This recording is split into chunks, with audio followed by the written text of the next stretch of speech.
kalau kita memiliki suatu cita-cita yang mulia, insya Allah jalan akan diberi kepada kita untuk berbuat yang baik. Saudara-saudara sekalian, dari sejak awal saya katakan Partai Gerindra harus berbuat yang berguna bagi rakyat Indonesia. Kita adalah partai yang berjuang untuk kepentingan bangsa, negara, dan rakyat. Dan kita harus mengerti bahwa semua partai punya cita-cita yang sama. Semua partai di Republik ini ingin juga berbuat yang terbaik untuk rakyat Indonesia. Karena itu, dari sejak awal, dalam perjalanan ini, saya berpendapat bahwa demokrasi kita harus demokrasi yang khas Indonesia. Mungkin ada profesor-profesor didikan luar yang akan mencemoohkan saya. Bagi mereka-mereka itu, semua yang diajarkan dari luar itu benar adanya. Saya katakan belum tentu. Yang cocok untuk mereka belum tentu cocok untuk kita.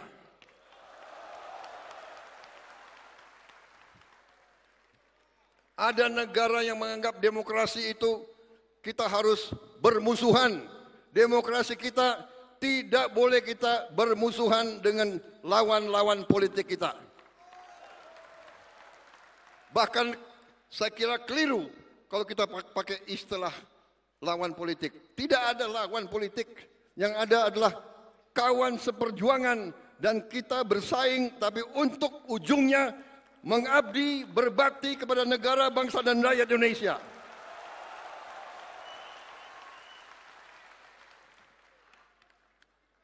Itu keyakinan saya. Dan ini saya kira sudah dibenarkan oleh perjalanan sejarah dunia. Hanya negara yang elitnya bisa kerjasama, negara itulah yang bangkit.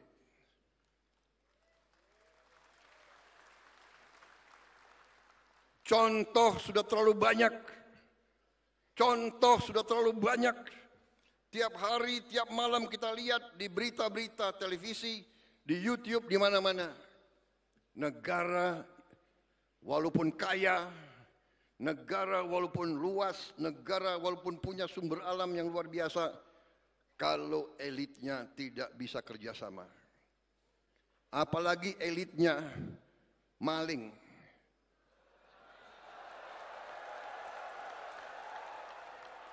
Tidak mungkin negara itu bisa berhasil. Kita mengerti hal ini. Saya mengerti hal ini. Karena itu, satu, demokrasi kita harus khas. Demokrasi kita harus setelah bersaing, kita anggap pemilu pilkada itu pertandingan. Kita bersaing. Begitu ada yang menang, ada yang kalah, kita harus bersatu. Kita harus kerjasama. Bersatu tidak berarti semua masuk pemerintahan. Tidak. Kalau perlu iya. Kalau perlu, kalau tidak juga nggak apa-apa. Dalam arti mereka yang tidak masuk pemerintah, kita tetap anggap sebagai patriot-patriot bangsa Indonesia. Mungkin mereka di luar, berarti mereka membantu kita. Mereka akan ngoreksi kita. Mereka akan memperbaiki kita. Mereka akan mengawasi kita. Kita harus mau diawasi. Kita harus mau dikoreksi. Kita harus mau dikritik. Saudara-saudara, tapi kritiknya yang benar. Jangan kritik berdasarkan dendam. Betul. Kemarin sembahyang Jumat, khotibnya luar biasa di tempat saya kemarin. Antara lain dikatakan bahwa Allah Subhanahu wa taala tidak akan merestui orang yang punya dendam di hatinya.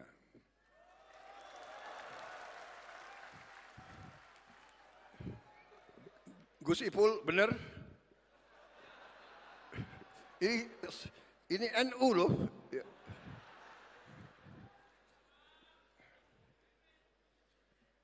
Saudara-saudara, sekali lagi perjalanan kita membuktikan itu. Saya mungkin ditakdirkan untuk jadi presiden ke-8. Waktu usia muda, waktu saya aktif di tentara, saya diberi sandi 08. Saya enggak dikasih sandi 06 atau 07. Kalau saya dikasih 06, jangan-jangan presiden ke-6. Saya dikasih sandi 08, saya menjadi presiden ke-8. Di tahun 2024, 2 tambah 2 tambah 4, 8. Jadi saya menjadi presiden Republik Indonesia ke-8 di tahun 8. Dan hari ini saya sebagai presiden Republik Indonesia berdiri di sini pada ulang tahun yang ke-17. 1 sama 7.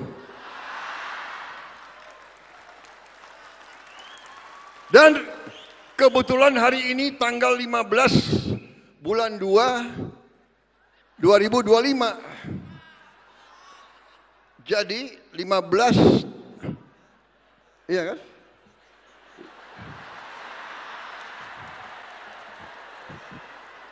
(15) 1 sama 5, 6. 6 tambah 2, 8. 8, 2, ya, 2025, 9. 8 tambah 9, 17. Jadi bapak-bapak sekalian, hari ini hari yang baik. Ulang tahun ke-17 pada hari yang jumlahnya 17. Jadi insya Allah hari ini baik bagi kita sekalian, dan terima kasih hari ini saya dihormati, tokoh-tokoh bangsa hadir dan pimpinan partai politik dari semua spektrum hadir, termasuk yang baju merah.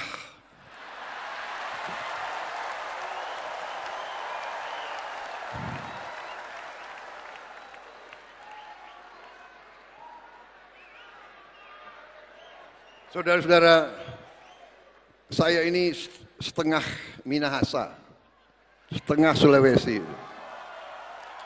Di Minahasa kita ada suatu pepatah, ya. Kita semua bersaudara. Di sini ada Gubernur Sulawesi Utara yang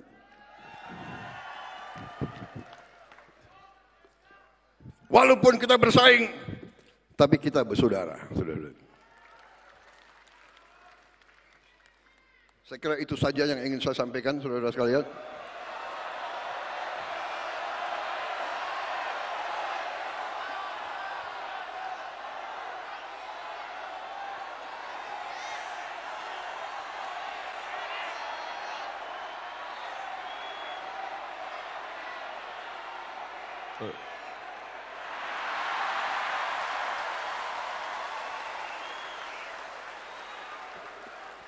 Pak Jokowi ini Gerindra ya kayak begini nih Pak. Bandel-bandel ini anak-anaknya.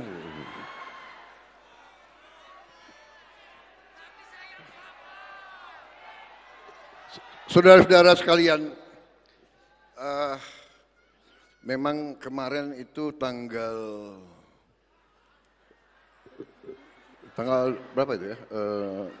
13 ya. Tanggal 13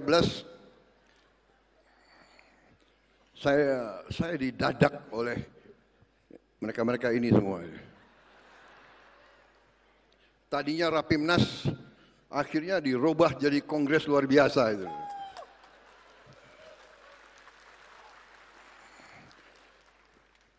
Mereka alasannya penghematan. Kalau sekarang Rapimnas 3 bulan lagi kongres, biayanya double. Jadi dengan azas penghematan, akhirnya dijadikan satu. Dan memang sebetulnya aneh, baru 100 hari bekerja, sudah dipaksa untuk mau dicalonkan tahun 2029.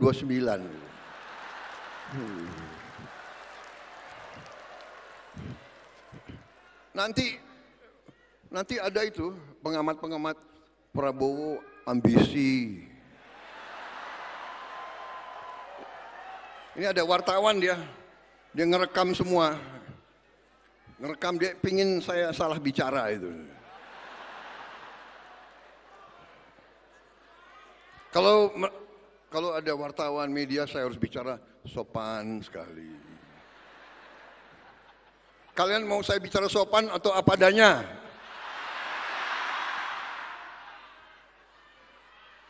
Atau mau bicara sopan?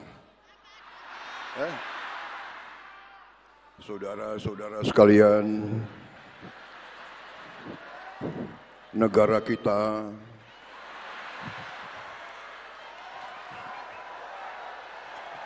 harus demokrasi, bla bla bla bla bla.